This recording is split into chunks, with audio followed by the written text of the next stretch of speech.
لا إله إلا أنت سبحانك إني كنت من الظالمين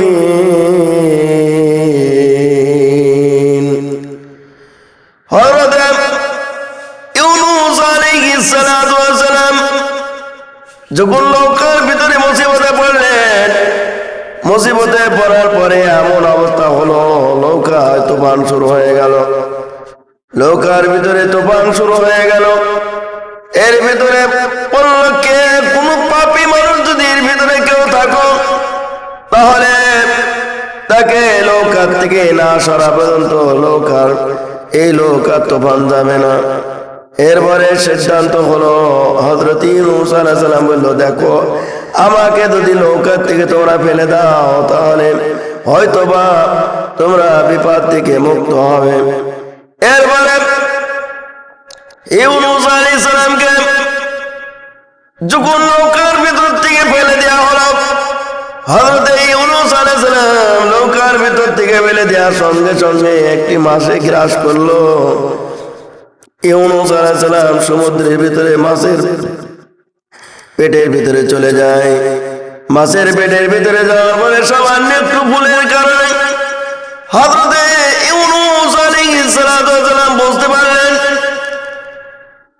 অমনি আল্লাহর দরবারে ক্ষমা চাইলেন, আল্লাহ এই গভীর সমুদ্রের ভিতরে মাছের পেটের ভিতরে একমাত্র তুমি ছাড়া শোনার মতো আমার কথাগুলি কেউ আর শুনবে না, একমাত্র তুমি সবকিছু শুনবে। ওগো রব্বুল আলামিন, আমি ভুল করেছি, আল্লাহ তুমি আমাকে ক্ষমা করে দাও। হযরত ইউনূস আলাইহিস সালাম অমনি আল্লাহ দরবারে ক্ষমা চাইলেন। আল্লাহ রব্বুল আলামিন সঙ্গে সঙ্গে ইউনূস নবীকে শিখাই দিলেন, লা ইলাহা ইল্লা আনতা সুবহানাকা ইন্নী কুনতু মিনাজ জালিমিন। আল্লাহ রাব্বুল আলামিন বলেন, ইউনূস তুমি এই মাছের পেটের ভিতরে এই দোয়া পাঠ করো। ইউনূস আলাইহিস সালাম মাছের পেটের ভিতরে এই জিকির, আল্লাহর জিকির শুরু করলেন। যেখানে শোনার মতো কেউ নাই, যেখানে বলার মতো জায়গা আছে কিন্তু শোনার মতো কেউ নাই, মাছের পেটের ভিতরে ইউনূস নবী আল্লাহর কাছে প্রার্থনা করলেন। আল্লাহ রাব্বুল আলামিন তাকে জানা দিয়ে বলল, ইউনূস রে তুমি এই দোয়া পাঠ করো, আমার তাসবিহ পড়ো। মাছের পেটের ভিতরে ইউনূস আলাইহিস সালাম সর্বক্ষণে এই দোয়া পাঠ করেন। এমন সময় মাছ 1 নয় 2 নয় 40 দিন গত হতে চলেছে।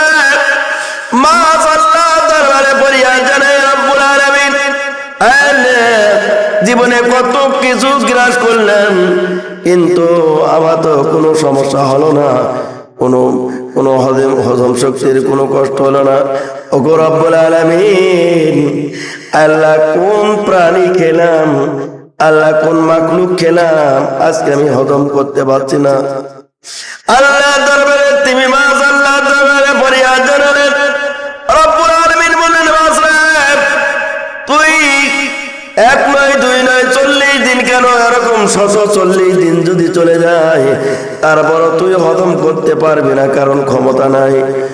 আমার নবী ইউনূস নবী মাছের পেটের ভিতরে আছে, তুই যাকে গ্রাস করেছিস সাধারণ কোনো মানুষ নয়, উনি আমার নবী ইউনূস আলাইহিস সালাম।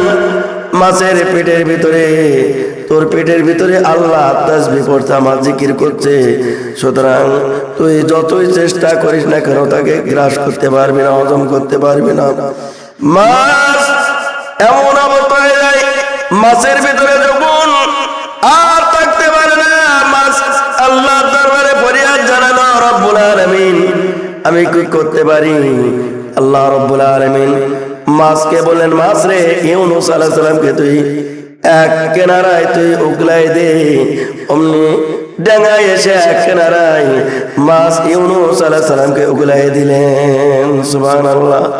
অমনি সঙ্গে সঙ্গে আল্লাহ রাব্বুল আলামিন ইউনূস আলাইহিস সালাম মাছের পেটের ভিতর থেকে যখন পরিত্রাণ পেটের ভিতরে ছিল, তার হাওয়া বাতাসে কষ্ট হবে, দুনিয়ার হাওয়ার সাথে সেট হবে না, শরীরের তাপ সহ্য করতে পারবে না। আল্লাহ রাব্বুল আলামিন সঙ্গে সঙ্গে জিব্রাইলকে ডেকে বললেন, ও জিব্রাইল, যাও আমার বন্ধুর কাছে যাও, আমার বন্ধুর কাছে একটি লাউ গাছ লাগাই দাও।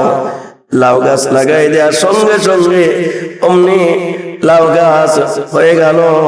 ইউনূস আলাইহিস সালাম লাউ গাছের ঠান্ডায় আরামে বসে থাকলেন। আল্লাহ রাব্বুল আলামিন ওই লাউ গাছ তলায় বসে থাকা আল্লাহ রাব্বুল আলামিন ইউনূস আলাইহিস সালামকে সুস্থ করে দিলেন। শুধু কি তাই, এই জন্য লাউ তরকারি যত খাওয়া যায়, লাউ তরকারি হলো ঠান্ডাদায়ক, খুব শান্তিদায়ক তরকারি।